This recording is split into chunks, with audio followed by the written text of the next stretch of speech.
Olá, boa noite, sejam bem-vindos ao canal Tenha Medo. Essa é a terceira e última parte da série Sobrevivendo no Inferno. Espero que vocês gostem e, se gostarem, não se esqueçam de deixar o like de vocês e de se inscreverem no canal. Então vamos ao conto. Eu tenho que te deixar em breve. Se eu quiser aproveitar ao máximo a vida na Terra, tenho medo de sair da cidade. Embora eu tenha tido muito tempo para me manter entretido nesse corpo, não é adequado para uma fuga da polícia. É só uma questão de tempo até que algum vizinho intrometido pense em pegar o telefone. Aqui está algo que você precisa entender. O inferno é um lugar grande. Eu lhe dei um aviso justo sobre alguns dos locais que eu mesmo encontrei. E o que você terá que fazer. Mesmo que eu escrevesse uma biblioteca de romances dedicados exclusivamente ao mapeamento de locais distintos dentro de dias, eu ainda não saberia tudo sobre essa cidade. O que posso fazer é dar-lhe mais um pouco de informações sobre alguns dos condenados. O Homem Massacre. Reserve um momento para pensar em todas as celebridades que você conhece. Quantos deles você acha que faria bem em dias?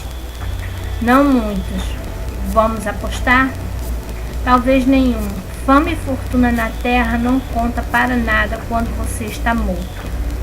Muitas pessoas são fortes o suficientes, são mesquinhas e francamente psicopatas para ganhar uma reputação aqui no inferno. Aqueles poucos que têm o que é preciso são pessoas que você nunca vai querer conhecer. O massacrador é uma das lendas do inferno. É um homem enorme, barbado, com dentes arqueados, olhos vermelhos e espuma nos lábios. Há rumores que, no dia em que ele saiu do saco de parto, ele teve o azar de pousar nos pés de uma tribo de escravos. Bem, aqueles homens horríveis da tribo riram para si mesmos e prepararam suas armas e chicotes, felizes demais para levar um pouco de carne fresca para o cativeiro. Em número menor, nua, desarmada e nova no inferno, a maioria das pessoas não teria chance como eu. Se você acredita nas histórias, o massacrador se esquivou dos tiros que batiam contra ele e o chicote cortando sua carne como se fossem mordidas de inseto. Ele pegou o primeiro traficante de escravo, colocou a mão na sua boca e tirou a mandíbula do crânio. Ele se moveu para outro, depois outro, separando-as com as suas próprias mãos, até os que sobreviverem se virarem e fugirem. Ninguém sabe o certo quem ele era na vida. Já ouvi teorias, a mais popular é que ele era um guerreiro nórdico. Supostamente, a história dele em vida é de um viking que segurou um exército inglês sozinho. Não importa que ele nunca pudesse ganhar, que ele estivesse em desvantagem, que seus inimigos tinham armas e armaduras melhores. Ele estava naquela ponte e ele lutou. No momento em que ele foi derrubado, ele matou nada menos que 100 homens. Eu não sei como isso é verdade. Eu nunca vi o massacrador e também não quero ver. O que eu posso dizer com certeza é que as pessoas não se tornam lendárias no inferno sem uma boa razão. Eu acho que o único que sabe a verdade é o próprio massacrador, e ele não fala nada. Desde o dia em que ele chegou no inferno, ele só falou uma vez. Os traficantes de escravos viram isso quando o massacre destruiu sua tribo. Nu, ensanguentado e cercado de cadáveres, o massacrador olhou para o céu tempestuoso e berrou uma única palavra: Valhalla. Cães do Inferno. Que tal uma pequena história? Eu não era mais tão novo no inferno. Eu me vesti com algumas roupas que encontrei, consegui um taco de madeira, encontrei abrigo e tinha uma grande fatia de carne assando sobre a fogueira. A única coisa que eu não tinha era uma tribo. A área em que eu nasci parecia um desastre, mesmo em dias. Casebres meio desmoronados e cabanas de barro. O ferro era escasso. Mal dava o suficiente para fazer uma tigela de água. Tudo somado não é bom local para uma tribo. Meu plano era bastante simples. Eu tenho uma refeição decente. Esculpi 2 canivetes no caso de eu perder um. Então, encontrei um lugar mais ou menos seco para dormir. Depois disso, partiria para procurar uma tribo. Mesmo as mais leves iniciações tribais resultam em alguma cicatriz. É o nariz quebrado, então eu queria estar mais descansado possível. Dormir no inverno é vital e perigoso. Há um jeito de encontrar um lugar, ao mesmo tempo protegido, oculto e com acesso a uma rota de fuga. Mesmo assim, você nunca consegue mais do que algumas horas de descanso. No inferno, o menor ruído suspeito deve assustar você. Um grunhido baixo e gutural definitivamente conta como um ruído suspeito. Pulei do meu ninho improvisado, de peles e madeira, levantei meu taco e fui ao encontro do rosnado. Assim como eu, era uma mulher. Entrou na minha toca e estava me encarando com pupilas dilatadas. Ela parecia estar muito mal, magra, nua, coberta de feridas chorosas. Seus lábios desceram para revelar dentes quebrados e irregulares. Levei alguns segundos para medi-la. Ela estava vivendo duros dias, ou até semanas. A julgar por suas costelas salientes e estômago inchado, ela estava a caminho de morrer de fome. Então ela estava fraca com fome e nem sequer tinha uma arma. Eu já comi, disse, relaxando um pouco e baixando meu taco. Não faz sentido deixar você com fome. Coma um pouco. Eu dei um passo em direção a ela e ela fugiu. Apenas virou à direita e correu para longe com um estranho passo animal. Eu saí atrás dela, certa de que poderia ultrapassá-la. Mesmo que não houvesse muita carne nela, os ossos podem ser úteis. Eu a persegui por algumas ruas, lutando para me manter equilibrado no chão lamacento. Quando finalmente cheguei perto o suficiente para balançar meu taco, ela parou. A rapidez me pegou desprevenida e eu tropecei nela, perdendo meu taco quando caí. Ela uivou em triunfo, um som que foi ecoado por dúzias de outras gargantas. Naquele dia eu aprendi 2 coisas sobre os cães do inferno.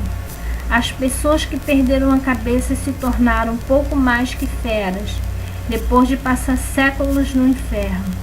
Em primeiro lugar, eles têm a astúcia animal necessária para caçar como um bando. Em segundo lugar, dentes humanos e unhas são perfeitamente capazes de rasgar a carne do osso. Os cirurgiões. Médicos modernos raramente prosperam no inferno. A faculdade e a confiança na tecnologia não deixam você no melhor estado para suportar a violência e a brutalidade infindável. Existem exceções, as pessoas que aprenderam a costurar. Seus amigos ao fogo cruzado de metralhadoras inimigas. Xamãs, feiticeiros e homens santos que suportam fome e guerra. Sobreviventes que souberam cauterizar suas próprias feridas no meio de uma floresta. Essas são algumas das pessoas que podem ser fortes o suficiente para vender seus serviços ao comércio dos condenados. Afinal de contas, conhecimento prático da medicina básica é apenas uma daquelas coisas que está além de muitas faculdades na Terra. A maioria dos cirurgiões no inferno encontra uma tribo. Assim que conseguem, suas ferramentas podem ser rudes, mas logo aprende a se virar. Flint, ardósia, cacos de vidro servem como bisturi. Eles fazem fios de cabelos humanos e agulhas de lasca de ferro. Sempre que um membro da tribo tiver uma ferida infectada, o cirurgião será o único a drenar o pus. Um cirurgião tribal poderá salvar a sua vida, mas eles farão isso sem anestesia. Depois há cirurgiões freelance, que vagam por aí sem pertencer a nenhuma tribo. Eles fazem seu próprio uniforme para que os condenados os reconheçam. Às vezes isso funciona, ou não. Por outro lado, as modas mudam com o tempo. Soube que os freelancers agora usam toucas e colares de ossos em determinados momentos. A tendência atual é imitar médicos da peste negra, vestindo uma máscara de bico e usando uma longa camada de pele enegrecida pelo fogo. Freelancers são raros, muito raros na verdade. Você verá milhares de malditos para cada cirurgião freelance que encontrar. Quando você se deparar com um, tenha cuidado. Em primeiro lugar, os cirurgiões não recebem passe livre no inferno. Os condenados são mais propensos a atacar um freelance e trocar suas ferramentas e roupas. Você não pode ter a certeza que o homem de máscara de ave e casaco preto é realmente um cirurgião ou alguém que assassinou um cirurgião e pegou suas roupas. Talvez os próprios condenados tenham feito roupas para atrair os fracos e feridos para perto. A publicidade nem sempre funciona como pretendido diz. Se o freelance for genuíno, isso não dará desculpa para você baixar sua guarda. Cirurgiões autônomos geralmente são pessoas mais estáveis. Em outras palavras, os freelancers geralmente são psicopatas sádicos. Claro, eles podem costurar você novamente e mandar você para o seu caminho. Mas eles também podem decidir que seria mais interessante se eles te costurassem com outra pessoa. Eles podem pegar um braço ou uma perna por seu serviço, isso é inquestionável. Eles podem se tornar aspirante a serial killer, que ainda não encontrou o caminho para a rua da pele. Para cada freelance tentando fazer um trabalho duro em um lugar mais difícil, há uma dúzia ou mais de mengueles que querem experimentar seus brinquedos em alguém muito ferido para revidar. Fique com o cirurgião da tribo, se tiver a sorte de ter um. Se isso falhar, aprenda a se consertar com as suas próprias mãos. Confie em mim, se você for capaz de ler, já tem vantagem intelectual sobre muitos residentes no inferno. A educação universal é muito recente. Freelancers não valem um risco. Cambions, eu serei honesto com você. Eu não sei se os Cambions realmente existem. O que eu vou dizer é algo que alguém me contou. Cabe a você decidir se é verdade ou não. Pessoalmente, eu realmente espero que não seja. Muitas mulheres estupradas no inferno, e isso acontece muito. Se você não é forte o suficiente, vai acontecer muito com você. A boa notícia para as senhoras lá fora é que os malditos homens tomam posse delas e as protegem como suas escravas sexuais. Você quase nunca ficará desprotegida. Eu digo quase nunca, porque se você acredita nas histórias, há uma chance de ele morrer ou de a fome apertar e você virar comida. Ou você pode engravidar. Só para colocar isso em perspectiva, estamos falando de níveis quase impossíveis. A concepção existe em diz. As chances de uma mulher engravidar e sobreviver aos 9 meses completos no inferno são níveis provavelmente quase impossíveis. A criança não nascerá perfeita. Está mais para algo parecido como um macaco. Caso sobreviva, é claro, e terá toda uma eternidade em diz. O resultado dessa concepção desses macacos são cambions. Uma criança concebida e nascida no inferno. Eu não estou dizendo que eles existem, ok? Eu estou dizendo que conheci alguém que jura que é verdade e que viu um câmbio com os próprios olhos. Você vê bebês em seus sacos de partos de vez em quando. Normalmente é apenas um corpo. Ocasionalmente você vê ele se afogando. A maioria dos condenados ignora. Eles não sobrevivem um dia nas ruas, mesmo que você pudesse dedicar toda a sua atenção a eles. Melhor deixá-los em paz. Apenas pessoas realmente ferradas para cortar um saco de carne e... Sim, eu nem vou terminar esse pensamento. Mas estou me desviando.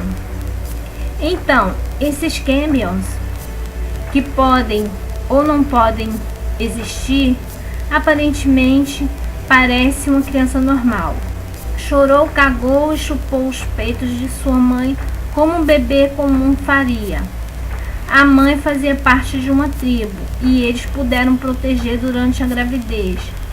Não posso te dizer porquê, talvez curiosidade. Quando nasceu, toda a tribo se reuniu para dar uma olhada. Entre eles estava o homem que contou essa história.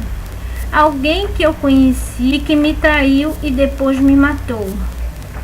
O suposto pai da criança cortou o cordão umbilical do bebê e levantou até seu rosto. Todos os homens da tribo estupraram a mãe. Então ele queria ver se a criança se parecia com ele. O Cambion parece uma criança normal em todos os sentidos, menos um. Seus olhos estavam mortos, sem vida, como uma boneca. Claro, o garoto não estava vivo. Ele se contorceu e chorou como um bebê normal. Aqueles olhos estavam bem abertos, não fechados, como os olhos de um recém-nascido deveriam estar. Seus olhos de boneca eram abertos e vazios. Se essa história for verdadeira, não culpo a tribo por matar a criança. Algo assim não deveria existir. Certo, eu terminei. Tenho que ir. Este é o ponto que as pessoas gostam de ter coisas muito bem amarradas. Alguns dragões foram mortos, algumas donzelas foram salvas. No mínimo, você poderia esperar algum tipo de lição moral para pensar. Eu acho que, nesse caso, esse tipo de coisa está faltando no ponto. Não há dragões para matar, nem moral para prender. Nós não vivemos felizes para sempre. Não há grande revelação, nenhuma reviravolta inteligente, nenhum propósito, nenhuma redenção, nenhuma esperança. Há apenas a eternidade entre nossa própria espécie. Faça o possível para não vir para cá. Caso isso seja possível, estarei te esperando, mano. Até mais tarde.